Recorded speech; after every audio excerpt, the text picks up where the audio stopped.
ഇന്ന് വന്നിട്ടുള്ളത് നെയ്ച്ചോറും ചിക്കൻ കറീൻ്റെ റെസിപ്പി ആയിട്ടാണ് കേട്ടോ. അപ്പോൾ ആദ്യം തന്നെ നമ്മൾ ചിക്കൻ കറിയാണ് ഉണ്ടാക്കുന്നത്. അതിന് 2 ടേബിൾ സ്പൂൺ വെളിച്ചെണ്ണ ഒഴിച്ചു കൊടുത്തിട്ടുണ്ട്. വെളിച്ചെണ്ണ ചൂടായതിന് ശേഷം ഒരു 6 ചെറിയുള്ളി നന്നായി ചതച്ചത് ചേർത്ത് കൊടുക്കുക. നന്നായി വഴന്നതിന് ശേഷം ഇതിലോട്ട് 2 വലിയുള്ളി ചെറുതായി അരിഞ്ഞത് ചേർത്ത് കൊടുക്കുക.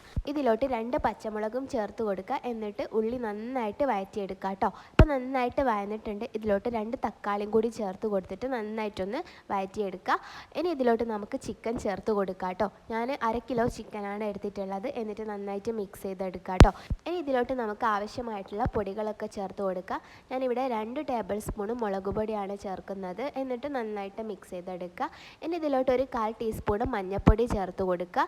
എന്നിട്ട് ഒന്നും കൂടി നന്നായിട്ട് മിക്സ് ചെയ്തെടുക്കുക. നേരത്തെ ഉപ്പിടാൻ മറന്നു പോയിട്ടുണ്ടായിരുന്നു. അതുകൊണ്ട് നമുക്ക് ആവശ്യമായിട്ടുള്ള ഉപ്പും കൂടിയും ചേർത്തിട്ട് നന്നായിട്ട് മിക്സ് ചെയ്തെടുക്കുക കേട്ടോ. ഇനി കുറച്ച് ഗരം മസാലൻ്റെ പൊടി ഒരു 1/4 ടീസ്പൂൺ മുതൽ 1/2 ടീസ്പൂൺ വരെ ചേർത്ത് കൊടുക്കാവുന്നതാണ്.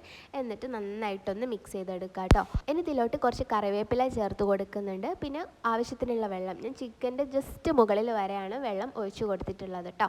ഇനി നമുക്ക് ജസ്റ്റ് ഒന്ന് മിക്സ് ചെയ്തെടുക്കാം. അപ്പോൾ അതിൻ്റെ ഇടയിൽ അതാ ഹില അവളുടെ നുറുക്കൊന്ന് കാണിക്കണം എന്നൊക്കെ പറഞ്ഞ് വീഡിയോയിൽ, അപ്പോൾ അത് അവളത് കാണിക്കുന്നുണ്ടായിരുന്നു കേട്ടോ. ഇനി ഞാനിത് കുക്കർ അടച്ച് വെക്കുകയാണ്. നമ്മൾ സാധാരണ ചിക്കൻ വേവാൻ ഒരു 3 വിസിലാണ് വേണ്ടിയിട്ടുള്ളത്. ഇപ്പോൾ കുക്കറൊക്കെ നമ്മൾ അടച്ച് വെച്ചിട്ടുണ്ട് കേട്ടോ. ഇനി നമുക്ക് ഗീ റൈസ് തയ്യാറാക്കാനായിട്ട് ഒരു പാത്രത്തിൽ വെളിച്ചെണ്ണയും നെയ്യും എടുത്തിട്ടുണ്ട്. രണ്ടും സെയിം അളവിലാണ് കേട്ടോ. ഒരു 1.5 ടേബിൾ സ്പൂണാണ് രണ്ടും എടുത്തിട്ടുള്ളത്. അതിലോട്ട് കറുവപ്പട്ട, ഏലക്ക, പിന്നെ ഗ്രാമ്പു എന്നിവ ചേർത്ത് ജസ്റ്റ് ഒന്ന് പൊട്ടിച്ചെടുക്കാം. ഇനി ഇതിലോട്ട് ഞാൻ കുറച്ച് കറിവേപ്പിലയും കൂടിയും ചേർത്ത് കൊടുക്കുന്നുണ്ട് കേട്ടോ. ജസ്റ്റ് ഒന്ന് മിക്സ് ചെയ്തതിന് ശേഷം ഇതിലോട്ട് നമ്മൾ എത്രയാണോ അരി എടുക്കുന്നത് അതിൻ്റെ ഡബിൾ ആയിട്ട് നമ്മൾ വെള്ളം ഒഴിച്ചു കൊടുക്കാം കേട്ടോ. ഈ വെള്ളം ഒഴിച്ച് കൊടുക്കുന്നതിൻ്റെ ഇടയിൽ നമ്മളെ കുക്കറൊക്കെ വിസിൽ വന്നിട്ടുണ്ട് കേട്ടോ. അപ്പോൾ ഒരു വിസിലായിട്ടുണ്ട്. അപ്പോൾ ഞാൻ ഫുള്ള് വെള്ളം ഒഴിച്ച് കൊടുത്തിട്ടുണ്ട്. ആവശ്യത്തിനുള്ള ഉപ്പും ചേർത്തിട്ട് നമുക്ക് നന്നായിട്ടൊന്ന് മിക്സ് ചെയ്തെടുക്കാം. ഇനി നമുക്കിതൊന്ന് തിളയ്ക്കാനായിട്ട് വെയിറ്റ് ചെയ്യണം. അപ്പോൾ ഞാൻ അടച്ച് വെക്കുന്നുണ്ട്. അപ്പോഴേക്കും നമ്മളെ കുക്കറിൽ അടുത്ത വിസിലും കൂടി വന്നിട്ടുണ്ട്. അപ്പോഴാണ് എനിക്ക് ഓർമ്മ വന്നിട്ടുണ്ടായിരുന്നത് ഞാൻ ഇതിൽ ഇഞ്ചി വെളുത്തുള്ളി പേസ്റ്റ് ആഡ് ചെയ്തിട്ടുണ്ടായിരുന്നില്ലല്ലോ എന്ന്. അപ്പോൾ ഞാൻ ഇതിൻ്റെ കുക്കറിൻ്റെ വിസിലൊക്കെ ഒന്ന് പോക്കാൻ ശ്രമിക്കുകയാണ് കേട്ടോ. അപ്പോൾ അതിൻ്റെ ഇടയിൽ നമ്മളെ വെള്ളം പതച്ചിട്ടുണ്ടായിരുന്നു. അപ്പോൾ ഞാൻ അതിലോട്ട് അരി ആഡ് ചെയ്യാൻ വേണ്ടിയിട്ട് അത് തുറന്നിട്ടുണ്ട്. ഇനി ഇതിലോട്ട് ഞാൻ കഴുകി വൃത്തിയാക്കി വെച്ചിട്ടുള്ള അരി ഇതിലോട്ട് ഇട്ട് കൊടുക്കുന്നുണ്ട്. അപ്പോൾ ഞാനിത് തട്ടി കൊടുക്കുന്നത് എന്താണെന്ന് വെച്ചാൽ ലാസ്റ്റുള്ള ആ മണി വരെ അതിൽ വീഴാൻ വേണ്ടിയിട്ടാണ് കേട്ടോ. ഒരു 3/4 കിലോ ചീരത്തരി എടുത്തിട്ടുണ്ടാവും. ഇനി നമുക്കിത് നന്നായിട്ടൊന്ന് മിക്സ് ചെയ്തിട്ട് അടച്ച് വെക്കാം കേട്ടോ. അപ്പോൾ ഇതിൽ കുറച്ച് നെയ്യൊക്കെ കുറവാണെന്ന് തോന്നുന്നു. പൊതുവേ ഇവിടെ ആർക്കും അധികം നെയ്യൊന്നും ഇഷ്ടമല്ല. അതുകൊണ്ട് ഞാൻ കുറച്ചതാണ് കേട്ടോ. ഇനി നമുക്കിത് അടച്ച് വെക്കാം. ഇനി നമ്മളെ കുക്കറൊക്കെ ഒന്ന് നമുക്ക് തുറന്ന് നോക്കാം കേട്ടോ. അതാ വിസിലൊക്കെ പോയിട്ടുണ്ട്. അപ്പം ഞാൻ കുക്കറൊക്കെ ഒന്ന് തുറന്ന് നോക്കുകയാണ്.